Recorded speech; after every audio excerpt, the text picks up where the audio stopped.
What would you do if you were offered a job so simple, it almost felt too good to be true, until you read the rules?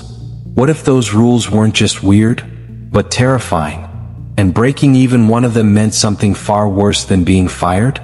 Tonight, on Dark Horror Bytes, we dive into a real account from a forum buried deep in the internet. The poster claimed to have taken a night job as a graveyard caretaker. What they experienced was so disturbing, they vanished after sharing their story. No follow-up. No closure. This is their story. I was fresh out of college, stuck in a dead-end town with no prospects and mounting debt. My degree in anthropology was worth less than toilet paper in the real world, and every interview I went to ended in rejection. I was desperate. So when I saw a listing on Craigslist that read, "Graveyard Night Watchman Needed. $300 per night. No experience required. Cash paid daily," I applied immediately. I didn't expect a response, but within an hour I got a call from a man with a deep, gravelly voice. He gave me the address to an old cemetery on the outskirts of town and told me to show up at 7 p.m. sharp the next evening. "Bring nothing but a flashlight," he said, "and make sure you're alone." I should have known something was off, but I needed the money. The first night, the cemetery was ancient. A rusted iron gate groaned open as I stepped inside.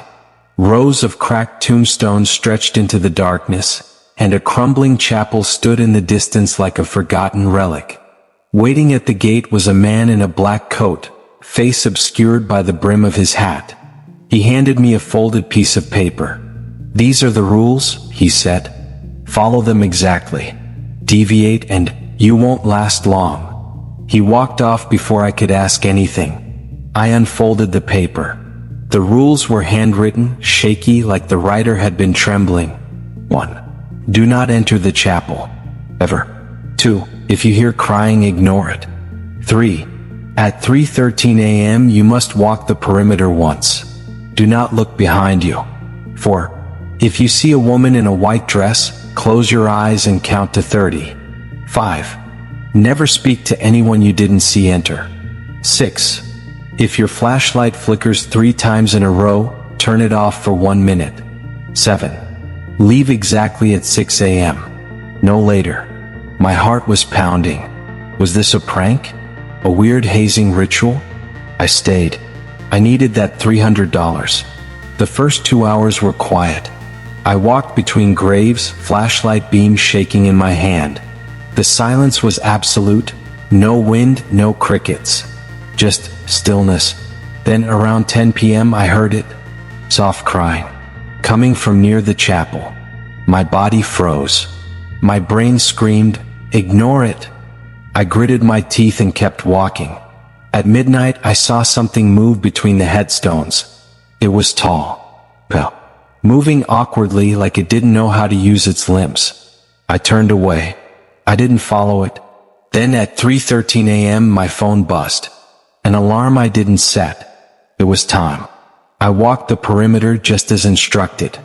Every part of me wanted to turn around. There was something behind me. I could feel its breath on my neck. But I didn't look. I made it back to the gate shaking. My flashlight flickered. Once, twice, 3 times. I turned it off. For 1 minute I stood in total darkness, alone, or so I thought. I heard breathing, then whispering. A child's voice singing a lullaby, but I didn't move. When I turned the flashlight back on, I was alone again.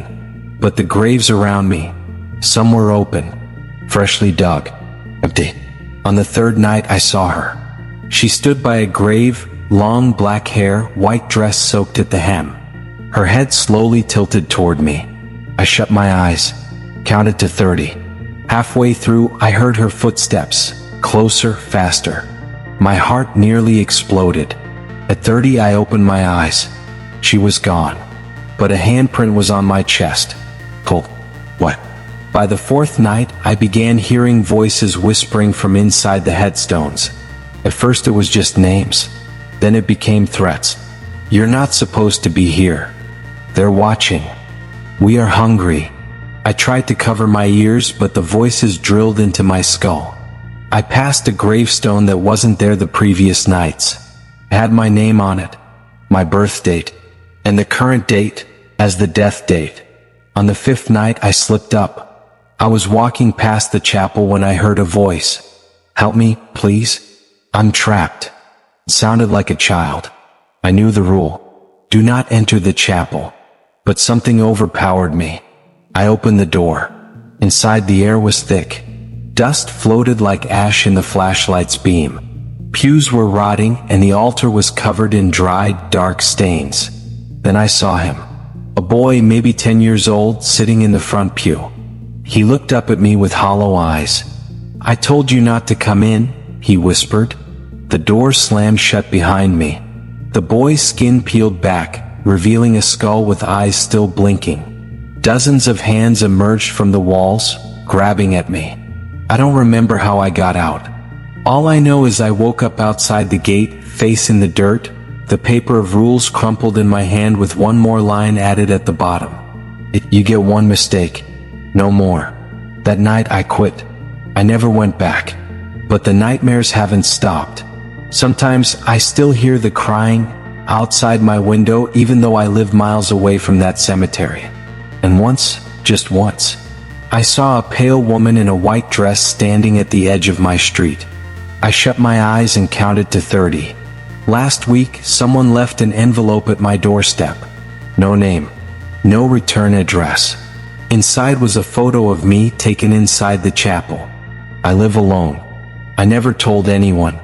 On the back, in the same shaky handwriting as the rules, "You broke the rule. You invited it in." I haven't slept since. Some jobs aren't worth the paycheck. If you ever find a listing that seems too easy, too perfect, read the fine print. And if there are rules, horrifying rules, don't be like me. Obey them. Thanks for watching Dark Horror Bytes. If you like this story, hit that like button, subscribe for more chilling tales, and turn on the bell so you never miss a nightmare. Until next time, sleep tight.